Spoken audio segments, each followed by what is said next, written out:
नमस्कार, welcome to the study forum. मैं हूं श्रीकांत। इसरो के स्पार्डेक्स मिशन सक्सेस हो गई है। बाय द वे, अगर आप चैनल को सब्सक्राइब नहीं किए हैं तो subscribe to the study forum. तो भारत ने पहली बार अंतरिक्ष में 2 सैटेलाइट को सफलतापूर्वक डॉक किया।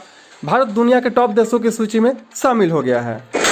30 दिसंबर 2024 को जब इसरो ने PSLV-60 के जरिए 2 छोटे सैटेलाइट को लॉन्च किया, तब शायद किसी ने सोचा भी नहीं था कि भारत इतनी जल्दी स्पेस डॉकिंग जैसी जटिल तकनीकी को सफलतापूर्वक अंजाम देगा।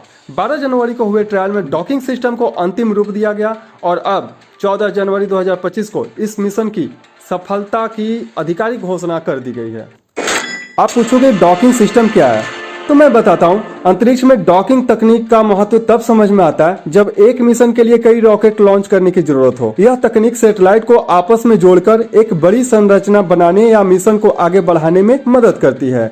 यह आने वाले गगनयान मिशन और भारत के अंतरिक्ष स्टेशन की नींव तैयार करेगा। डॉकिंग सिस्टम के इतिहास की अगर बात करें तो इससे पहले अमेरिका, रूस ने 1960 के दशक में अपने अंतरिक्ष मिशन में इस्तेमाल किया। इसके बाद चीन ने 1910 के दशक में इस तकनीक को इस्तेमाल किया। भारत ने इस चुनौती को स्वीकार करते हुए अपने टेक्नोलॉजी को विकसित किया और इसरो का सफर स्टार्ट होता है 1960 के दशक में। अब देखिए, चंद्रयान 3 और मंगलयान जैसी सफलताओं के बाद आज स्पार्डेक्स मिशन भी सफल हो गया। अब आप पूछोगे स्पार्डेक्स मिशन से होगा क्या, तो मैं बताता हूं। इस तकनीक से भारत का गगनयान मिशन और चंद्रयान 4 मिशन सफल होने की पॉसिबिलिटी बढ़ गई है। भारत अंतरिक्ष में अब खुद के स्पेस स्टेशन भी बना पाएगा। तो वहीं इस मिशन भारत की तकनीकी क्षमता को दर्शाता है। अमेरिका, रूस और चीन जैसे देशों के साथ भारत की साइंस एंड टेक्नोलॉजी डिप्लोमेसी मजबूत होगी।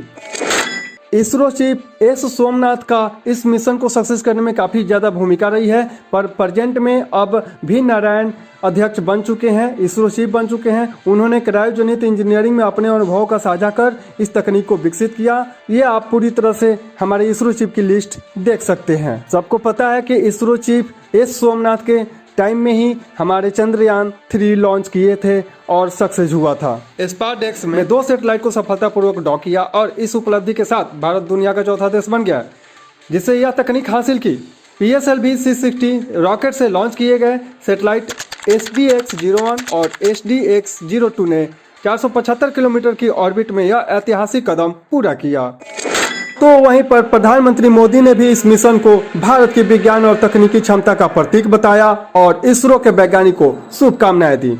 तो दोस्तों, भारत का स्पार्डेक्स मिशन सिर्फ एक तकनीकी सफलता नहीं है, बल्कि यह भविष्य के उन अनगिनत पॉसिबिलिटी की शुरुआत है जो अंतरिक्ष में भारत के नेतृत्व को स्थापित करेगी। आज हम गर्व से कह सकते हैं कि भारत अंतरिक्ष विज्ञान में उन ऊंचाइयों को छू रहा है जहां से वह पूरी दुनिया का मार्गदर्शन कर सकता है। तो जुड़े रहिए द स्टडी फोरम के साथ और ऐसी ही ऐतिहासिक उपलब्धि की कहानियां जानने के लिए हमारे चैनल को सब्सक्राइब करें।